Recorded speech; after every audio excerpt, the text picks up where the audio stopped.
Programa Café Corporativo. Um oferecimento Polix, Sistemas de Segurança. Fique tranquilo, conte com a Polix. Grupo Ethics, a primeira empresa do estado de São Paulo a conseguir o certificado de regularidade em segurança. Café Corporativo aqui no canal 25, hoje falando a respeito da COP30, é uma sigla que você seguramente já ouviu por aí e, se você não sabe ainda, nós vamos falar com quem sabe o que significa isso, porque existe, que é o nosso amigo José Roberto Cassai. Seja bem-vindo, Cassai, ao Café Corporativo de novo. Eu que agradeço. Da outra vez a gente falou sobre contabilidade ambiental, né? Isso. E hoje nós vamos falar sobre a COP30. Isso. Você tem uma boa memória. Então, Mas deixa eu te apresentar antes Tá. de falar sobre a COP30, dizer quem é o Cassai. O Cassai é professor sênior da USP, doutor e mestre pela Universidade de São Paulo, tendo exercido cargos executivos em auditoria, em contabilidade, em finanças e em controladoria. Além disso, ele é motociclista, daqueles motociclistas que viajam o país aí naquelas motonas grandes aí. Então, quando a gente pensa que seriedade e diversão não conversam, né, Cassai? Conversa. COP30, como o próprio nome diz, em inglês também, Conferência das Partes da ONU.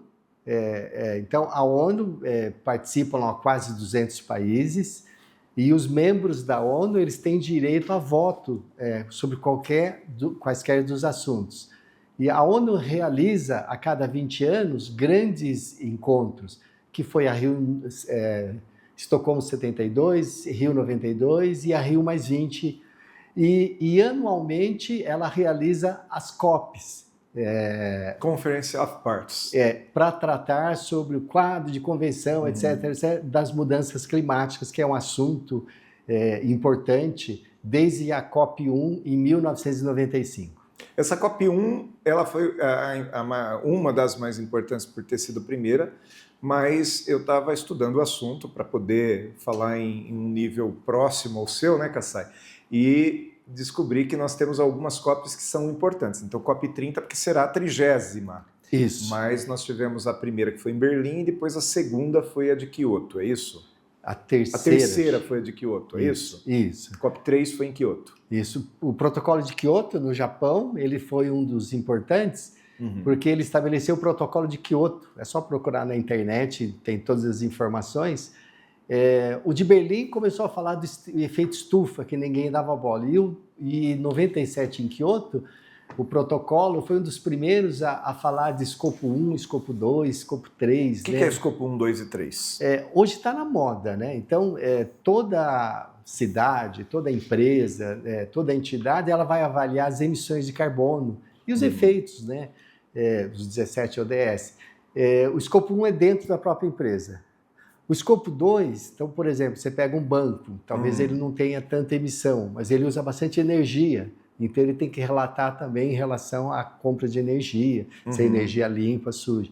E o 3 é toda a cadeia. De quem você compra, de quem são seus fornecedores, é isso? Então, tem muitas empresas que falam assim, olha, eu não preciso me preocupar com isso. Precisa. Se você vai vender para uma empresa grande, como ela tem que reportar, às vezes, para uma maior ainda, você acaba sendo envolvido aí. E é interessante isso que você está falando, porque no outro trabalho que nós fazemos aqui no Canal 25, que é com o Gustavo que é engenheiro e especializado em energia, ele já fala sobre compensações. Por exemplo, empresas que emitem muito, elas compensam com o carbono, né? Isso. Como que se chama? Me foge o nome agora. MDL, são créditos de carbono. São créditos de carbono. Isso. Okay? Então, foi estabelecido, acho que no protocolo de Kyoto ainda. Se um país não consegue reduzir a sua meta, né, tem as metas que foram estabelecidas no Acordo de Paris, né, em 2005, ela pode compensar comprando créditos de carbono de um país ou empresa que tem excedente. E depois de Kyoto, nós tivemos Paris. Sim. Quer dizer, na realidade a gente teve uma série de outros nesse intervalo, sim. Mas um outro importante foi o de Paris. O de Paris foi importante em 2005, porque teve o Acordo de Paris e qual que é o grande objetivo? Limitar o aumento médio da temperatura em 2 graus até o final do século. Então, com 2 graus partindo da era pré-industrial. Isso, na década de 90 ali, né? Uhum. E para que isso ocorresse, a gente deveria atingir 1,5 bem para frente. Só que nós já atingimos o ano passado. A gente já tem percebido pelo calor que faz às vezes. Né? Não é Mas aquele... não é só isso. Isso, não é aquele alarmismo que eu tenho amigos, que o mundo vai acabar, não sei o quê. Até pode, né? Uhum. Mas, assim, essa pequena variação no aumento da temperatura, ele modifica todo o clima, né? A transição do ar que passa pelo polo, vai até o deserto, depois vem para a Amazônia, né? Então, modificando isso... tem uma série de reações em cadeias que acabam afetando o aumento da extrema pobreza no planeta, que hoje atinge aí pelo menos 60% da população mundial. Entendi. E Kassai, e qual é a importância das COPs de uma maneira prática? Os países realmente signatários das COPs, eles realmente agem baseado naquilo que foi acordado ou é história? É fato. Então, essa aqui no Brasil, quais são os assuntos que vão ser discutidos lá? Assim, os principais. Rever a meta de 1,5 graus para que não passe disso. A gente já está aí, né?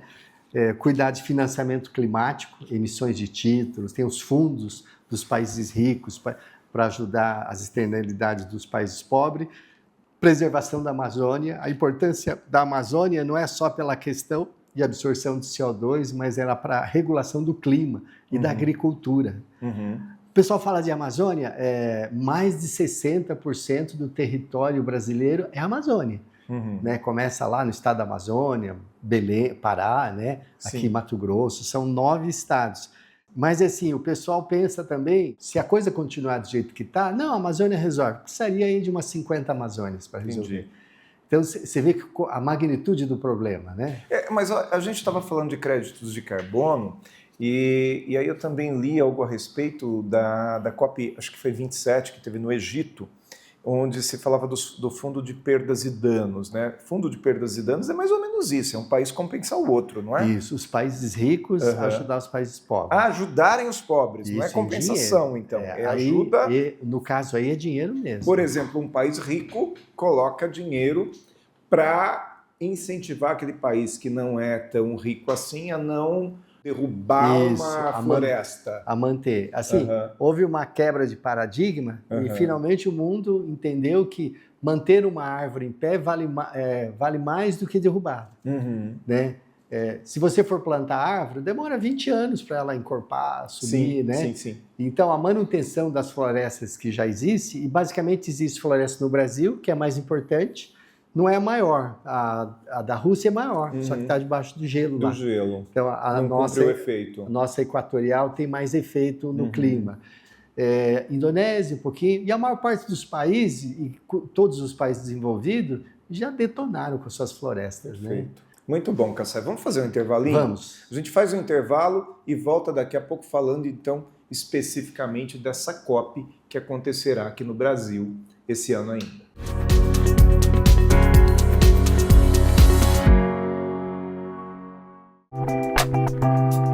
Saudações, pessoal! A dica de segurança na verdade hoje é falar sobre o novo Estatuto da Segurança Privada.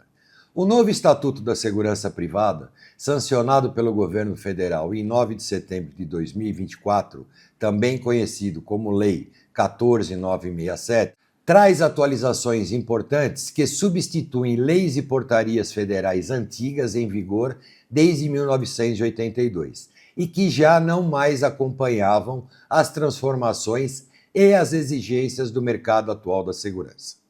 Com a nova legislação, o vigilante patrimonial passa a exercer tais funções privativas e exclusivas, conforme definidas em lei. Realizar revistas de bens e pertences durante o desempenho de suas funções no interior dos estabelecimentos. Garantir a segurança física das instalações e do patrimônio independente do porte do local protegido e observar, inspecionar e fiscalizar as dependências, além de controlar o fluxo de pessoas e gerenciar o público em eventos nos quais esteja designado. Recomendamos que sejam revisados todos os contratos vigentes em seu condomínio ou empresa para garantir a conformidade com a nova legislação. O Estatuto agora tipifica como crime o exercício irregular da atividade de segurança privada, responsabilizando também o contratante por eventuais ilegalidades. Eu sou Valdemar Pellegrino Júnior, CEO do Grupo Ethics. Guie-se por nossa estrela. Grupo Ethics, há mais de 20 anos no mercado de vigilância patrimonial, facilities e limpeza. Certificada pelo Ministério da Justiça, sempre investindo em tecnologia e constante treinamento aos nossos colaboradores. Conseguimos a excelência em prestação de serviços para os mais diversos segmentos de clientes nas áreas de vigilância, facilities, limpeza. Grupo Ethics, guie-se por nossa estrela.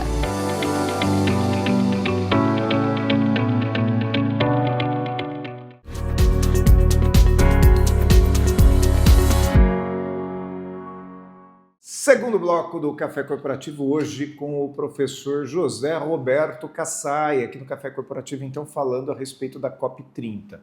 E aí, Kassai, a gente falou bastante a respeito do que é uma COP, das mais importantes, né, daquelas que seguiram até hoje se destacando em função daquilo que definiram. Você me falou da importância dessas definições, daquilo que é votado. Agora, vamos falar sobre a expectativa da COP30 que será, ou pelo menos deverá ser, em Belém. Bom, então assim, a expectativa maior é que vai ser no Brasil, a primeira vez, né? Houve outros convites, mas não foram recusados.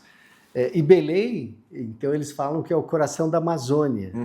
Na verdade, se fosse ver, o coração da Amazônia é em Manaus, ou o estado do Amazonas, que tem o dobro lá de Amazônia em relação ao estado do Pará.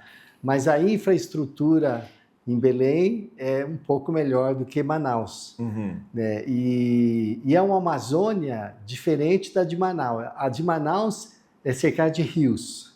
Então, 90% da população mora em Manaus. E uns gatos pingados, ribeirinhos, indígenas. Fora da capital. Nas florestas. Em Belém tem estrada. Eu conheço amigos, parentes, né, que têm propriedades lá. Então, o que já devastaram para colocar pasto, né? Porque a terra é muito barata. Se deixasse, os agricultores do sul, sudeste, venderiam o seu sítio ali, uma fazenda, e comprariam 5 vezes mais terra lá, fértil.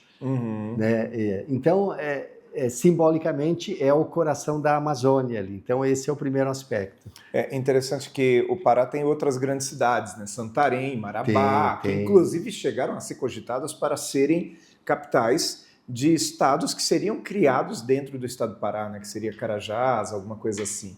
Isso eu estou falando de memória aqui, não estudei. Mas é interessante a gente dizer que, e você me falava sobre isso no intervalo agora, que muitas vezes o solo já cultivado ele não é tão bom quanto aquele solo virgem, é isso mesmo? Isso é verdade. Acho que você é um estudioso disso, né? Então, como que é a agricultura hoje? Primeiro, mais de 80% da agricultura não é para alimentação direta humana. 80% é para a indústria da pecuária. Sim. Né? Então, se deixar... Quer dizer, você produz alimento para o boi, né? Para o boi. Então, era uma alimentação indireta e menos de 10% da população do mundo come carne com uma certa frequência. Né? Então, como que é a nossa agricultura hoje em escala monocultura? São adubos químicos. É por isso que o problema da Ucrânia, da Rússia, está afetando, né? Vai aumentar o preço do adubo. Então, você fez uma colheita de milho, soja, você extraiu o produto, a terra é morta. Você vai lá, não tem minhoca. Né? Vai procurar minhoca para pescar lá no Mato Grosso. Não acha, não tem. Então, nós temos essa dependência. E aí é oportuno, eu posso falar do artigo do meu amigo, professor Ricardo Abramovay, que saiu essa semana na Folha de São Paulo, né? Agora de setembro, e ele fala que o título, Ameaça à Segurança Alimentar hoje é o excesso, não escassez. Você ficou até surpreso, Sim, né? Você me falou isso no intervalo, eu falei, mas por que o excesso? Né? Daí você explica eu achei que ele foi muito feliz, né, colocando esse título, né? deve ter um monte de gente discordando aí, né? E ele fala assim, o sistema agroalimentar global é marcado por uma tríplice separação. São 3. Primeiro, a agricultura separou-se da biodiversidade, é isso que você perguntou. Então, a terra é morta. Eu estou fazendo uma hortinha em casa lá, você cava assim, tem minhoca, tem bichinho, né? Você vai numa escala industrial, não tem nada, é seca. Sim. E por isso que precisa de muita água. Número 2, a pecuária industrial, né? Separou os animais de criação das fontes de sua alimentação. Ou seja, não é mais a alimentação natural ali, Não né? Não é. Não é mais o boi comendo capim no pasto. Um amigo médico falou para não comer trigo, pão. Eu adoro pão. Mas eu falei, e ele é religioso? Eu falei, mas pão, Jesus não serviu pão, né? Para sacanear. Ele falou, não, mas o trigo de hoje não é o mesmo. Até mais ou menos. E o terceiro, talvez o mais grave e sutil, a alimentação se separou da saúde. Então, assim, em 1802, a população atingiu o primeiro bilhão de habitantes. Hoje nós somos 8, indo para 9, meados do século. Tá. E ali já se prevê o fim do mundo, que não tinha comida, não ia ter comida para todo mundo. O pessoal ia melhorar em saúde, longevidade. Por que essa tragédia não ocorreu? O milagre da agricultura, Sim. que é justamente esse modelo. Quer dizer, você fica meio que entre a cruz e a espada, né? E a gente hoje já não fala mais só de aumento da população no mundo, né? Porque a taxa de natalidade cai cada vez mais e se ela for menor que 2,1, ela diminui a população do planeta. Só que ela não redistribui, não necessariamente. Isso. O Brasil parece que até 2042 está crescendo e depois começa a cair. A China já está decaindo, né? Sim, mas quando eu falo de redistribuição, é porque até certo ponto a imigração, um país que tem uma taxa de natalidade, por exemplo, 2 redondo, 1,9, não necessariamente ele não vai crescer em população, ele pode crescer pela imigração. Isso. Só que quanto mais você controla essa imigração também, mais você freia essa imigração que poderia ser positiva. Isso. E não estou eu defendendo uma bandeira aqui, né? É só uma questão estatística mesmo. É isso. Então, o que vai ser discutido nessa COP30, uma boa parte são as mesmas discussões de sempre da ONU. E o que a ONU está fazendo é aproveitar o momento para resolver os problemas como um todo. Então, mudança climática, ela está ligada à extrema pobreza. A extrema pobreza está ligada ao emprego, à economia. Então, é uma interdependência, né? Uma interoperabilidade. Porque também a gente não tem muito... Quando eu falo para você, fica meio que entre a cruz e a espada, porque se eu sou ambientalista e não olho o outro lado, eu digo, não, para tudo que a gente tem que parar. Isso. Senão o planeta não vai suportar. Mas se parar tudo também, como que alimenta tanta gente? Como é que se resolve as necessidades básicas, que são as 3, né? Que é comer, morar e dormir, né? Como é que você vai permitir que essas pessoas vivam, né? Se não tiver também uma sustentação alimentar, vamos dizer assim. E principalmente porque você está dizendo que a sustentação alimentar através da agricultura, ou seja, não é simplesmente ser vegetariano, né? Não comer carne. Faz sentido? Exatamente. Então, eu visitei na Bolívia um sistema de agricultura moderno que usa muito pouca água, quase nada de adubo químico, mas ele fala, ó, se você tem uma propriedade pequena, lá, uns 10 hectares, você vai. Mas se você tem 100, começa com 10 e o resto é químico. Aí você aumenta para 20. Quando você começar a ter uma subsistência, um retorno financeiro, aí você faz o restante. Então, tem que ter muito bom senso, né? Em Belém, agora em novembro, nós temos ali dia 10 a dia 20, todas essas questões vão ser discutidas. Existe uma pauta, né, uma pré-pauta, mas estamos curiosos para saber os resultados. O grande fator é o que vai acontecer depois, né? Isso. E assim como teve lá famoso protocolo de Kyoto, acordo de Paris, quem sabe sai um acordo de Belém, acordo do Brasil, saber, né? E com alguma coisa nova. Vamos ver se esse Belém aí vai ficar na história mesmo. Aliás, eu tenho um outro assunto para tratar contigo agora depois do intervalo. Então, mais um intervalinho e daqui a pouco a gente volta.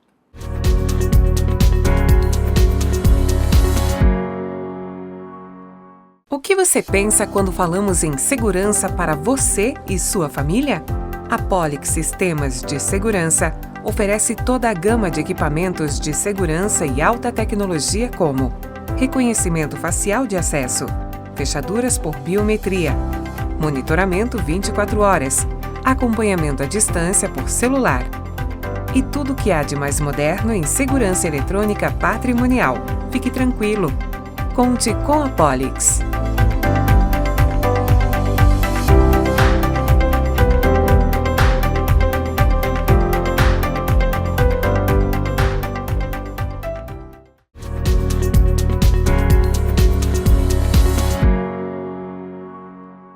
Mais cafeína no nosso café corporativo de hoje com o professor Kassai falando a respeito da COP30, que eu digo que será ou deve ser em Belém, porque tem toda essa questão da cidade de Belém, que o preço da estadia ou da hospedagem em Belém ao longo do período da COP30 aumentou 5 vezes, né? Quer dizer, uma hospedagem que era para custar $100 está custando 500, 600. E tem toda inclusive, muita gente não vem em função disso, né, Kassai? Tá uma discussão grande aí nos jornais, né? Eu tenho amigos que moram lá, eles comentam também, né? Então, quem tem uma casinha ali já está alugando, né? E eu não sei por que isso está na mídia, o governo está interferindo. Agora, das 100 mil pessoas que provavelmente estarão lá, mais de 95% não são as pessoas que vão participar da votação, da discussão dos assuntos dos 196 países ali. Votação tem que ser unanimidade, né? São pessoas que vão participar nos eventos paralelos. E a gente vê lá uma casa, um hotel que custaria R$1.000, eles estão cobrando, tem gente cobrando R$50 mil, né? Ou cobrava $100, está cobrando $5.000, né? Então é muito raro, e essa semana mesmo, ontem eu vi, das 196 delegações, acho que tem 70, 80, a gente precisaria pelo menos umas 130 para ter quórum para realizar, né? Obviamente que isso não deve acontecer, acho que a própria ONU interfere, né? Mas, na minha opinião, não deixa de ser importante para refletir sobre o problema número 1 do mundo, que é a erradicação da extrema pobreza. Então, nós temos lá 8 bilhões de habitantes, tem 1 bilhão que passa fome, mas tem gente que não tem energia, tem gente que não tem plano de saúde ou nem assistência médica, não tem saneamento, etc, etc. Então, se somar todos os traços de extrema pobreza, a gente já fez um estudo uma vez, pelo menos 60% da população mundial tem traços de extrema pobreza. Então, imagine, aumentou a temperatura, reduziu a agricultura, o preço do alimento sobe, quem que vai ser afetado principalmente? Sim. Então, não é um problema para discutir assim, só eu vou colocar placa solar na minha casa, né? Ou usar um carro elétrico. Você tem que olhar como um todo.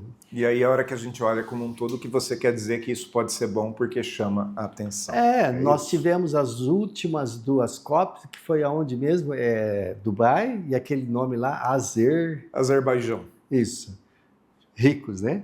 Agora nós vamos ter num lugar que é mais parecido com o resto do mundo. Muito bom, Kassai. Kassai, obrigado por ter vindo, viu? Eu que agradeço. Eu já quero te fazer um convite formal aqui no ar.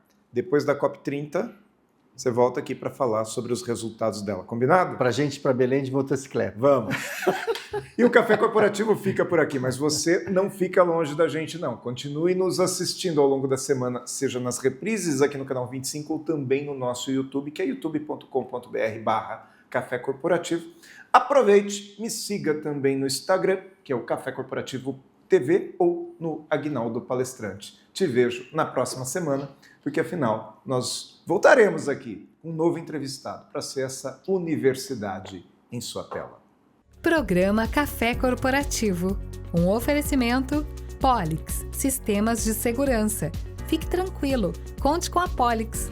Grupo Ethics, a primeira empresa do estado de São Paulo a conseguir o certificado de regularidade em segurança.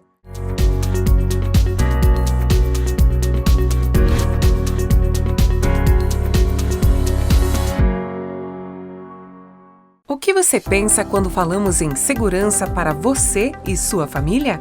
A Polix Sistemas de Segurança oferece toda a gama de equipamentos de segurança e alta tecnologia como reconhecimento facial de acesso, fechaduras por biometria, monitoramento 24 horas, acompanhamento à distância por celular e tudo o que há de mais moderno em segurança eletrônica patrimonial.